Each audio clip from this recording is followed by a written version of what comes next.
Number 1. My bizarre train ride. I take the train to and from work every day. It saves on gas, and not to mention parking, which is now close to $10 a day downtown. As a bonus, rather than deal with stress of rush hour traffic, I can settle in my seat with a good book and let the train carry me through the city. Sure, there was the occasional unruly passenger, but security usually took care of them right away. You never wanted to mess with those guys. Other than that, the security staff were all pretty friendly. My favorite officer, Dave, especially so. You could tell he loved his job. He got to know just about everybody by name, even me. Whenever I saw him step onto the train during his shift, it brightened my day. Unfortunately, Dave passed away a few weeks ago. He ended up having a heart attack during one of his shifts. One comfort I take in all this is that I wasn't there to see it. I ran late from work that day and had to take a later train than usual. However, the other regulars I typically ride with told me all about it the next day. That's the thing about being a regular on the public transit circuit. Sure, you find comfort seeing the familiar faces. Sometimes you even make a friend or two. But these friends you make are quick to tell you all the dirty details when something goes wrong.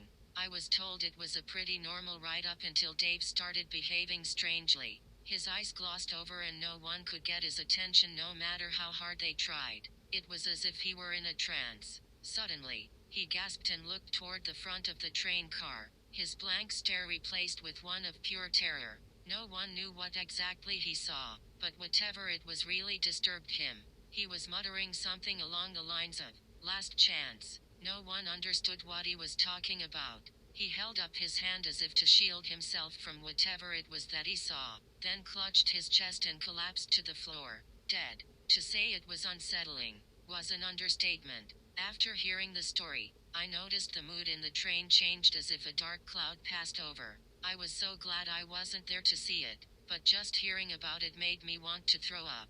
A heart attack. It seemed hard to believe. He seemed pretty healthy. I told the other passengers who mumbled in agreement. Brett, the guard who usually worked alongside Dave, and was a good friend of his outside work, stepped in saying Dave didn't take good care of himself and that his doctor kept telling him he needed to change his lifestyle and was running out of chances to do so. Apparently, he didn't listen. Some people really don't take their health seriously. Heart attacks, cancer, stroke, those are things that happen to other people. So when we get the warning from the doctor, eat better, quit drinking, stop smoking, we don't always listen like we should, until it's too late. A few weeks later, the buzz about the incident finally died down and everything seemed back to normal. I found myself back on the train on my way from work, a copy of Stephen King's latest book, Billy Summers, in my hands. I was ready for another uneventful commute home.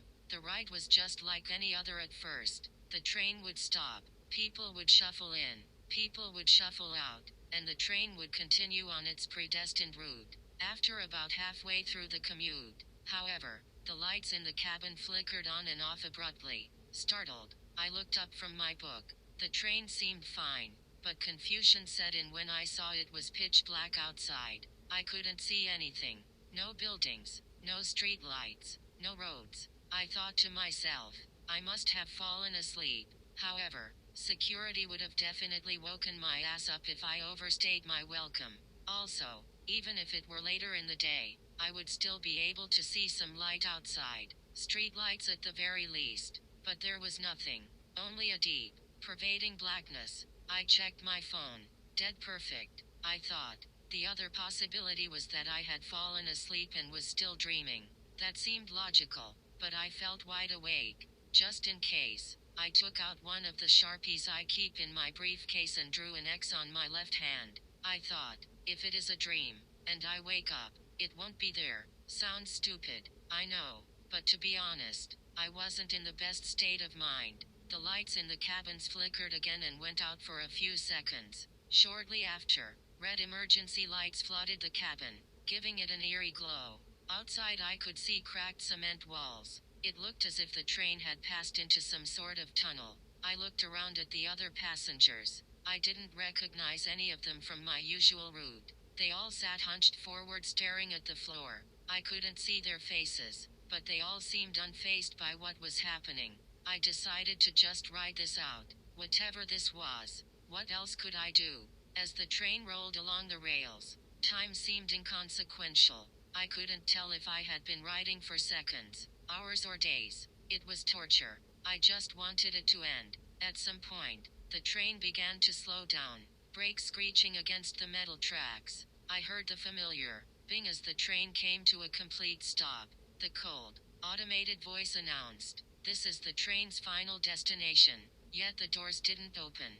No one stirred. As I stood up to try and leave, I heard a rattle. It was the door which connects the cabins together. I froze. Someone was coming in. As if a spell were broken, the passengers looked up in unison toward the front of the cabin, then slowly turned to face me. I was finally able to see their faces and wished to God I hadn't. Every passenger had a pair of black eyeless sockets. Little red rivers ran slowly from each hole, as if they were crying tears of blood. At that point, I had enough of this nightmare. I started to leave when the door to the front of the cabin swung open, revealing a tall figure. I froze in place once again, unable to look away. Slow, heavy footsteps made their way toward me. As the figure got closer, I felt a sudden sharp pain in my upper right abdomen. It felt as if my liver were throbbing and was going to burst. When it was almost upon me, I noticed what the figure was wearing: black work boots and a security guard uniform. I forced myself to look at the name tag, already knowing what I was going to see. Dave. When I met his face, the same blackness filled each of his eyes, pouring out streams of blood. Dave, or whatever this thing was, stared down at my hand, still pressed against my abdomen. "Last chance," he said as he gestured toward the source of my pain. He backed away, and the sliding doors opened. Dave pointed toward them, saying, "You can leave this time." I did just that, and as I walked out of the doors, I was greeted with daylight. I rubbed my eyes and found myself back in my seat. The train exactly as it should be. Passengers, streets, and buildings, all of which I recognized. Relief washed over me. It was just a crazy dream, I thought. However, as I looked down at my left hand, I was met with the little black X I drew in the dream. Perhaps I did it in my sleep, but paranoia sunk in. I had this overwhelming need to call my doctor and schedule a physical. I haven't seen him in over 3 years, so I'm way overdue. I hope everything comes back normal.